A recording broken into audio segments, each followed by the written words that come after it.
여러분들이 아는 존 버녀는 원래는 이 사람이 솥과 냄비를 땜질하던 그런 사람이었습니다. 하나님께서 어느 날 버녀를 불러서 나중에 설교자가 됐는데, 말 그대로 무식한 사람이 성령 충만 받고 은혜 받았다고 그 설교가 유식해지는 게 아니거든요. 온 대를 이렇게 이동하면서 다니면서 설교를 했습니다. 가는 데마다 많은 사람들이 정말 쉽고 때로는 우습고 그러면서도 심오한 그 말씀을 듣느라고 많은 사람들이 몰려들었는데, 런던에서 설교를 할 때는 꼭 고정적으로 그 말씀을 들었던 사람 하나가 있습니다. 옥스퍼드 대학의 교수와 학장을 지냈던 존 오웬 박사입니다. 그 당시에 찰스 왕이 그 존 오웬 박사에게 그래 얘기했답니다.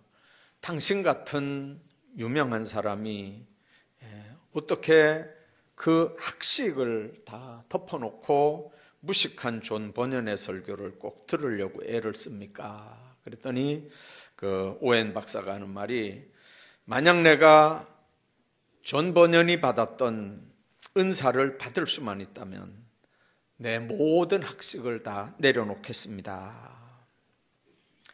오웬 박사의 지혜로운 대답은 영적인 사람들의 눈, 영적인 사람들의 삶의 포커스가 어디에 주목하는지를 알게 합니다. 오늘 1절에 있는 말씀 보면 우시야 왕이 죽던 해라고 시작하면서 시간적인, 시대적인 배경을 설명을 합니다. 우시야 왕이 죽던 해, 그러니까 BC 740년입니다. 이스라엘 백성들에게 이 우시야 왕은 아주 의미가 깊은 왕입니다. 남쪽 유다의 11번째 왕으로 무려 52년 동안 왕노릇을 한 사람입니다. 이때는 한마디로 솔로몬 시대에 버금가는 이스라엘의 전성기였고, 또 솔로몬 못지않은 큰 영화를 누리던 때인데, 그런데 갑자기 우시야 왕이 죽었습니다.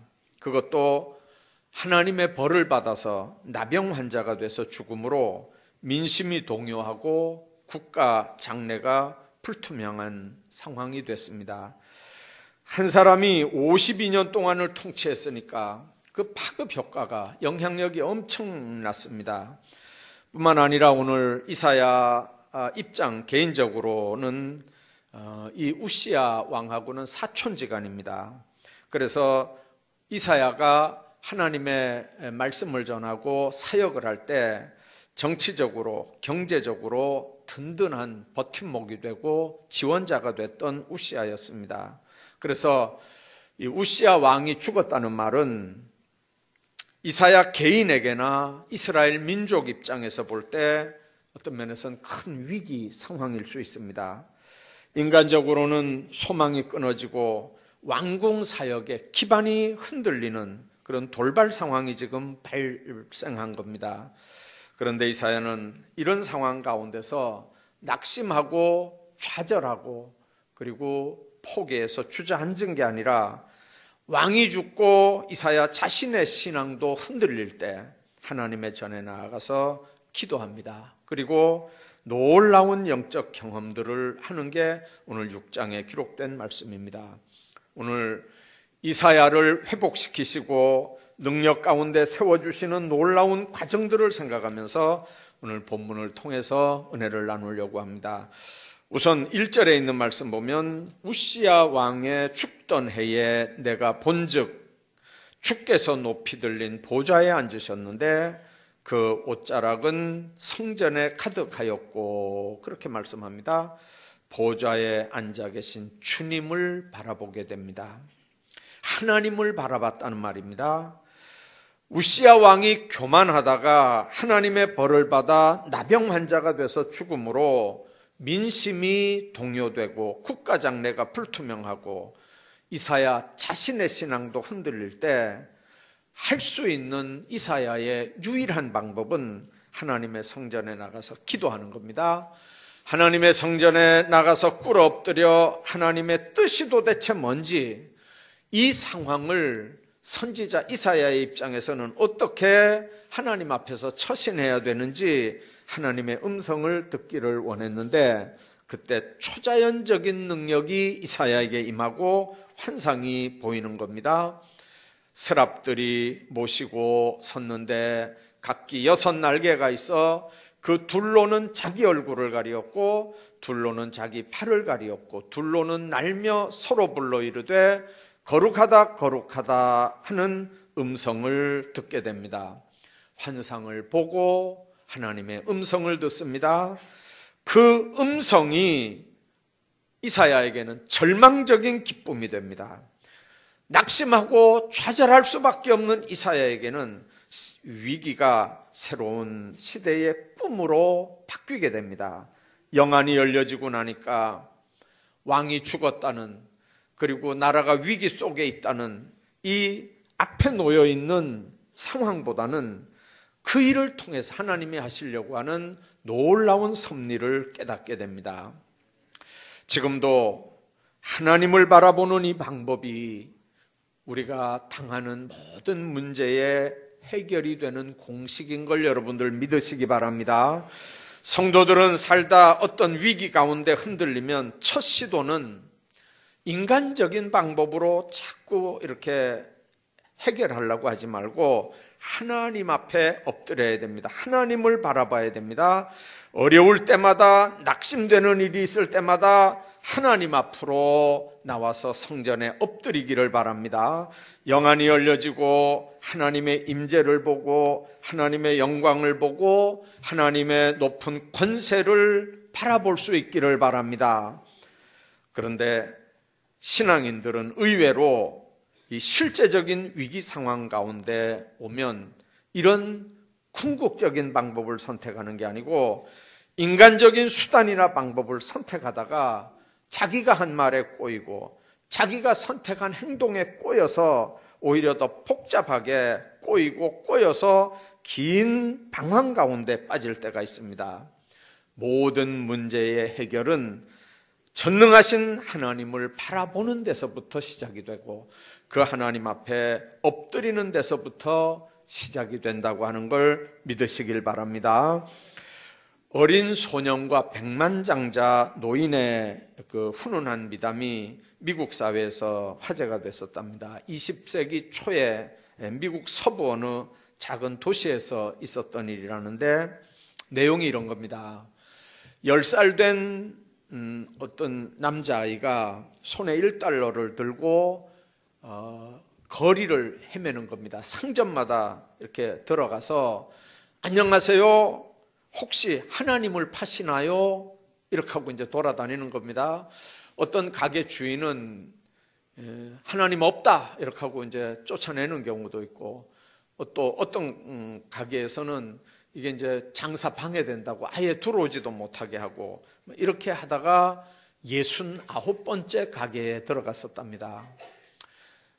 들어가서 이 아이가 하나님 안녕하세요, 하나님 파시나요? 그러니까 이제 그 가게 주인이 머리가 하얀 노인인데, 야, 하나님은 사서 뭐 하려고?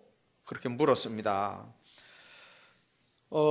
여태까지 그 48개를 상점을 다니면서 이렇게 아이에게 이렇게 물어주는 사람이 없었는데, 이제 이 머리 하얀 노인이 하나님은 사서 뭐 하려고? 이러니까 이제 이 아이가 자기 상황을 설명한 거예요. 저는 그 부모가 오래전에 세상을 떠났고 지금 삼촌 집에 살고 있는데, 삼촌이 공사장에서 일을 하다 떨어져서 지금 의식불명이 되고 혼수 상태에 빠졌습니다. 그런데 우리 삼촌을 치료하던 의사가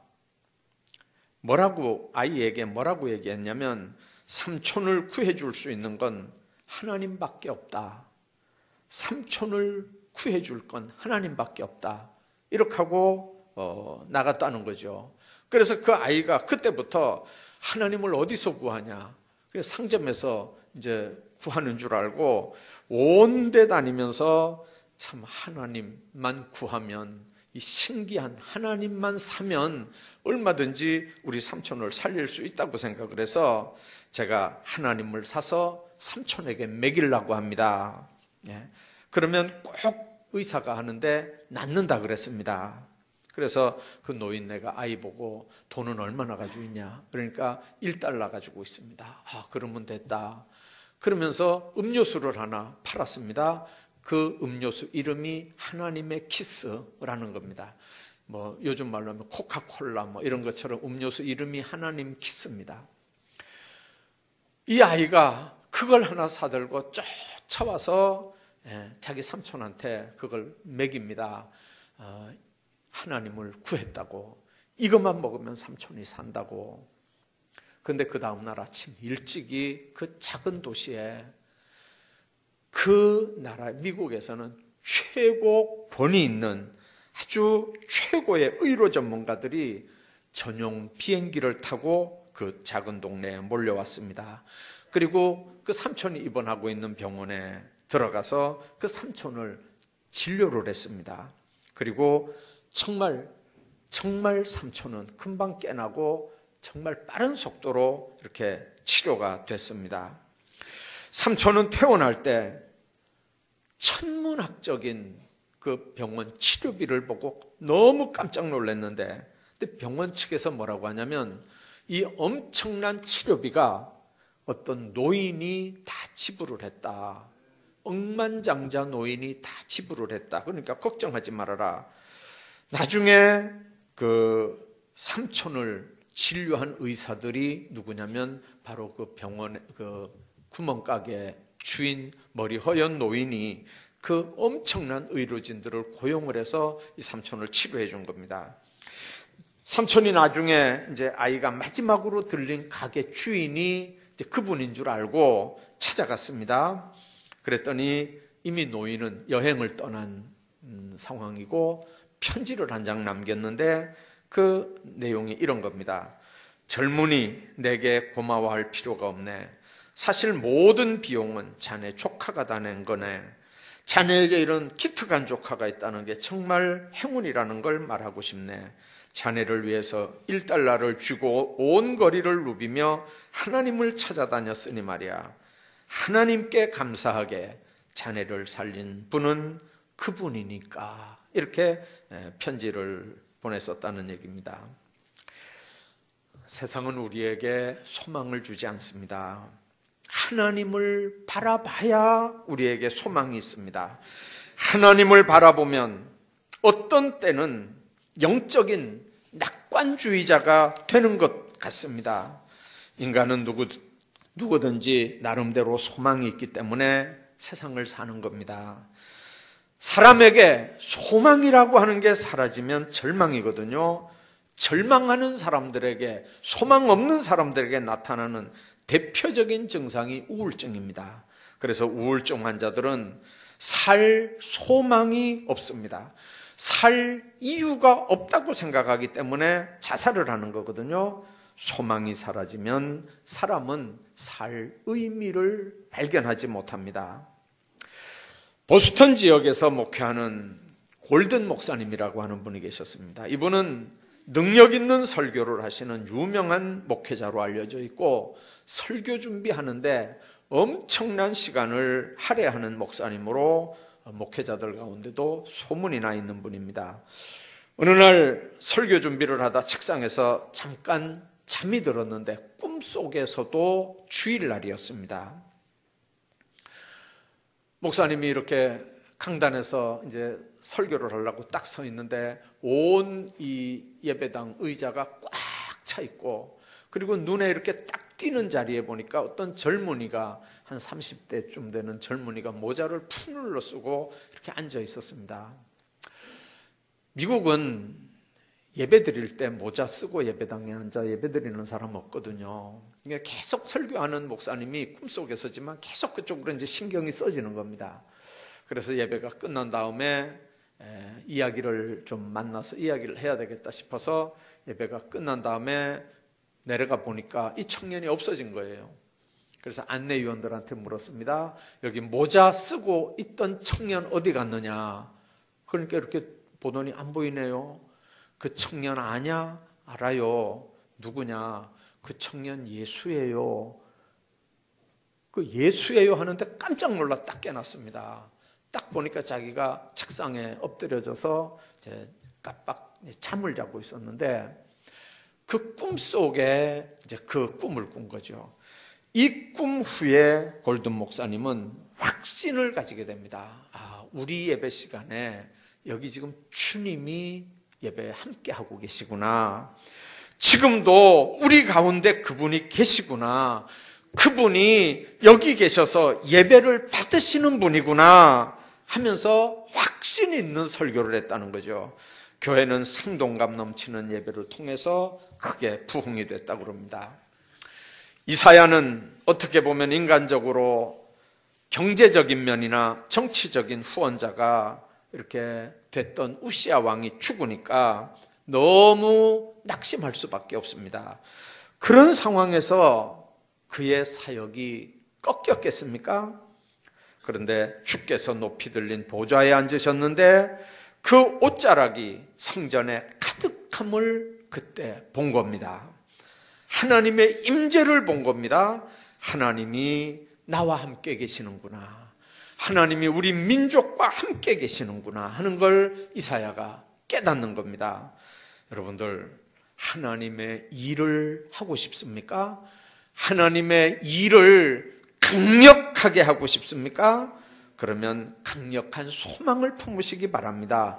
소망의 뿌리는 인간적인 데서 나오지 않습니다. 그 뿌리는 하나님에게 있는 줄로 믿습니다. 하나님을 깊이 바라보고 소망이 불타오르는 모습으로 서 있는 믿음의 신실한 성도들이 되면 하나님의 일할 수 있는 소망을 주시고 일할 수 있는 능력을 주시고 하나님께서 일할 수 있는 담력도 은혜들도 베풀어 주시는 줄로 믿습니다. 하나님의 교회의 모든 일은 그렇습니다. 우리가 드림센터를 건축하는데 여러분들 인간적으로 접근하지 마십시오. 하나님이 원하는 일이기 때문에 하나님의 마음에 드는 사람들을 세워서 이 일을 추진한다고 믿으십시오. 일하는 사람도 마찬가지입니다. 하나님이 하나님의 뜻을 이루기 위해서 나에게 이 일을 맡겼다 이렇게 생각하면 얼마든지 담대할 수 있습니다. 일을 하는 사람들은 하나님이 나에게 이 일을 맡겼다. 언제? 하나님의 성전에서 엎드려 기도할 때 하나님께서 나에게 이걸 보이시고 나에게 이 말씀을 하셨다. 하나님 앞에 내가 이 사역을 감당하리라. 여러분들 얼마든지 하나님 앞에서 하나님을 똑바로 보고 일하는 사람들은 흔들리지 않는 줄로 믿습니다. 뿐만 아니라 자기 자신을 바라보게 되는 겁니다. 하나님을 제대로 만난 사람은 다음 단계가 반드시 자기 자신을 바라보는 시선으로 돌아가게 되어 있습니다. 5절에 보니까 그때 내가 말하되 화로다 나여 망하게 되었도다. 나는 입술이 부정한 사람이요 입술이 부정한 백성 중에 거하면서 만군의 여호와이신 왕을 배웠습니다. 이사야는 선지자입니다. 얼마나 입술이 부정하고 얼마나 입술이 더러웠겠습니까? 그런데 하나님을 만나기 전에는 자기 입술이 더럽고 부정한 걸 몰랐단 말입니다. 하나님을 보고 나니까 자기가 보이는데 자기의 어떤 모습이 보이냐면 나는 망하게 됐다는 거죠. 왜? 내 입술이 부정하고 입술이 부정한 백성 중에 거하면서 하나님을 뵙기 때문에 난 죽었다는 겁니다. 여러분들, 이사야 5장은 여러분들 한번 보시면 포도원의 노래라는 제목이 붙어 있는 노래입니다. 그 5장은 내용이 회개를 촉구하는 메시지들입니다. 그러니까 5장의 분위기는 이런 겁니다. 이스라엘이 어려움을 당하는 이유가 뭐냐면 이스라엘 백성들, 너희들의 죄 때문이다. 너희들 때문에 문제가 생겼다는 겁니다. 근데 6장을 보니까 하나님께 시선이 맞춰지고 보니까 어려움을 당하는 이유가 뭐냐면 너희들 때문이 아니고 나 때문에 어려운 일을 당한다. 라는 걸 깨닫게 되는 겁니다. 여러분들, 하나님을 바라보는 시각이 있으면 그 다음 회개의 대상으로 다른 사람들이 보이는 게 아니고 내가 보이는 겁니다. 내 입술이 부정한 게 보이는 겁니다. 여러분들, 하나님이 제대로 보이면 다른 사람의 약점이 보이는 게 아니고, 다른 사람의 눈에 티가 보이는 게 아니고, 내 약점이 보이고 내 허물이 보이고 내 입술이 부정한 게 보이고 내 눈에 대들보가 보이는 게 신앙의 정석입니다. 그래서 하나님을 보고 나니까 그 다음에 이사야가 다른 사람이 보이는 게 아니고 내가 보이는 겁니다. 내 입술이 부정한 게 보이는 겁니다. 여러분들, 이 사회가 문제죠. 지도자들이 문제죠. 어떤 계층이 문제죠. 우리가 얼마든지 그렇게 얘기할 수 있습니다. 그러나 아직 그런 사람들은 자기 자신을 못 보는 사람들입니다. 대통령 욕하기가 얼마나 쉽습니까? 청와대에 있는 사람들 욕하기가 얼마나 쉽습니까? 그런데 여러분들, 그 사람들을 향해서 욕을 하려면 적어도 일주일 금식하고 욕하시기 바랍니다. 진짜입니다. 하나님 앞에 비판하는 건 쉽습니다. 남의 말 하는 건 쉽습니다. 그러나 그 사람들을 위해서 얼마나 여러분들이 기도하고 그 사람들을 뭐라고 합니까? 지도자들이 문제고 어떤 계층이 문제고 하는 말은 아직 자기 자신을 못 보는 사람들입니다. 신앙인들이 하나님을 바라보면 항상 문제는 상대방에게 있는 게 아니고 언제든지 문제는 나에게 귀결이 됩니다. 이스라엘 백성들 때문에 망하게 됐다고 하는 이사야가 오늘 6장에는 하나님의 영광을 본다며 이스라엘 때문이 아니고 곧 내가 망하게 됐다는 거죠. 내 입술이 부정해서 내가 망하게 됐다는 걸 알게 됩니다. 이게 하나님의 영광을 바라보는 모든 사람들의 시선입니다. 코람데오라고 하는 말이 있습니다. 하나님 앞에 있을 때 우리는 깨어질 수밖에 없습니다. 하나님 앞에 설 때 본래의 나를 발견하게 됩니다. 하나님 없으면 비본질적인 내가 나인 줄 압니다. 포장된 내가 난 줄 압니다. 그러나 하나님 앞에 서 있으면 포장이라는 게 필요 없습니다. 우리 인간이 하나님을 대면할 때 자연히 하나님을 두려워하는 이유는 바로 이 죄 문제입니다. 그래서 이사야는 두려움에 쌓이게 될 때 자신의 죄를 고백하게 되는 겁니다. 나는 입술이 부정한 사람입니다. 여러분들, 입술이 부정하다는 말은 뭔 말이냐면 마음에 품은 죄악이 이게 입술로 나오는 표현이거든요. 통로거든요. 그러니까 입술이 무슨 죄입니까? 마음에 품은 죄악이 이게 입술을 통해서 나오는 거니까 입술보다 더 문제가 뭐냐면 이 마음에 품은 악들이 죄악이라는 거죠. 그래서 입술이 부정하다는 말은 하나님 앞에 자기 충심이 죄인인 걸 고백하는 겁니다. 그래서 입술이 부정한 사람들 가운데 살면서 만군의 여호와이신 왕을 배웠습니다. 그렇게 고백합니다. 하나님 앞에 서게 될 때 이사야는 자기가 얼마나 입술이 부정하고 더러운지 보게 됩니다.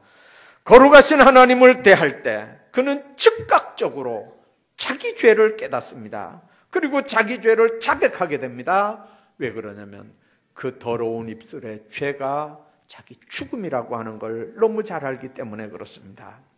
더러운 인간이 하나님 앞에 서게 될 때 제일 먼저 해야 될 일이 바로 죄의 고백입니다. 그래서 예수님 때 세리는 성전에 올라가 기도할 때 뭐라고 그랬습니까?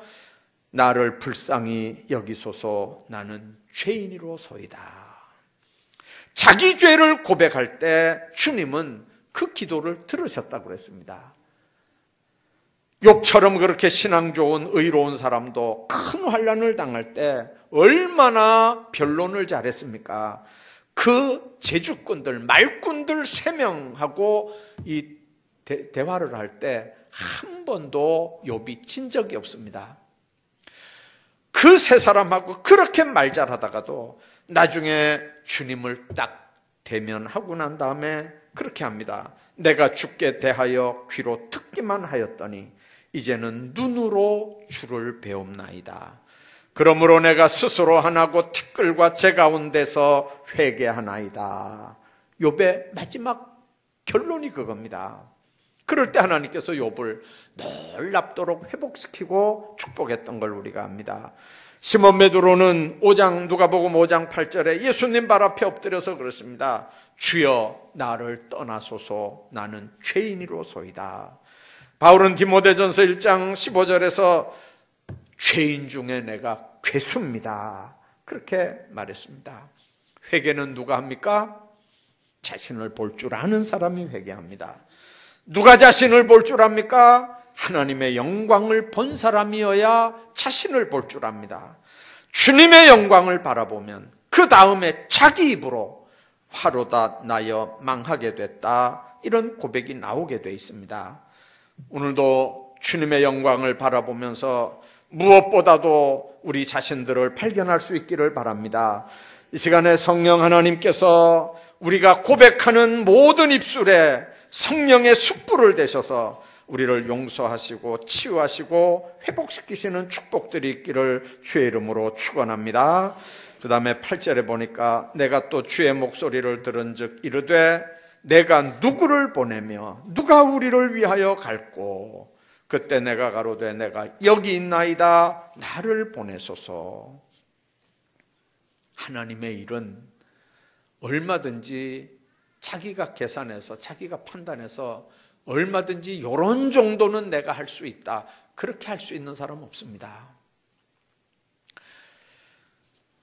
요즘에 장로회 신학대학에 이제 다른 지방 신학, 우리 교단에 신학대학이 7개가 있는데 다른 데는 제가 모르겠습니다. 장로회 신학대학 우리 교단에서 제일 좋은 신학대학인데 신학과를 졸업한 학생들이 이번 기수에도 7명이 신학대학원을 안 가고 일반 대학원으로 진학을 했다는 얘기를 제가 들었습니다. 어떤 면에서는 안타까운 일이지만요, 어떤 의미에서는요 아주 바람직한 일입니다. 하나님의 일을 그렇게 신학대학 나왔다고 아무나 막 하는 거 아니거든요. 어떤 면에서는 안타까워요.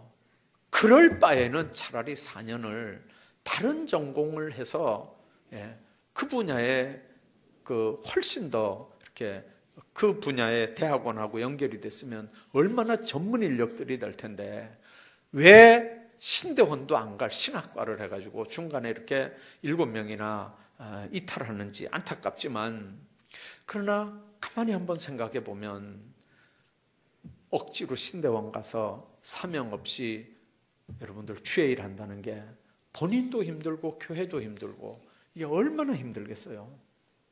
하나님의 일은 그렇습니다. 하나님의 일은 내가 할게요 이런다고 되는 게 아닙니다. 하나님을 보고 나를 본 사람들이 하나님께서 불러서 그 일을 하는 걸 여러분들 믿으시길 바랍니다. 우리가 하나님의 은혜를 맛보고 나면 하나님께서 우리에게 주신 사명 때문에 쳐다보는 눈길, 걸어가는 발걸음, 하는 일, 모든 게 다 바뀌어집니다. 발걸음이 바뀌고 말이 바뀌고 눈빛이 바뀝니다. 인생이 바뀌어지고 가치관이 달라지고 삶의 자세가 달라집니다. 왜 그렇습니까? 그분이 우리를 보냈기 때문에 그렇습니다. 그분에게 우리가 보냄을 받았기 때문에 그렇습니다. 우리에게 여생이 얼마가 남아있든지, 우리가 있는 곳이 어디든지, 내가 맡은 일, 내가 하는 일이 뭐든지 그분께서 나에게 맡기시고 나를 보내셨다고 하는 사명을 가지고 살아가는 인생과 그렇지 않은 인생은 세상 사는 게 다릅니다.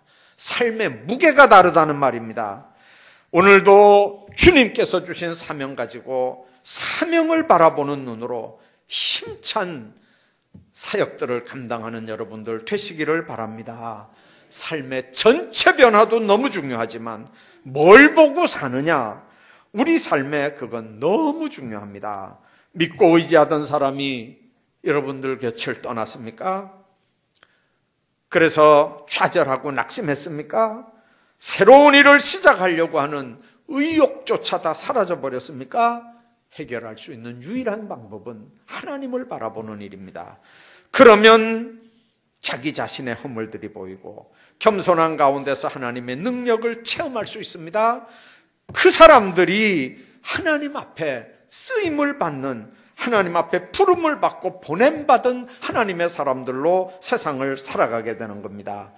우리 인생들은 하루를 살아도 사명감으로 살아야 떳떳한 인생을 사는 겁니다.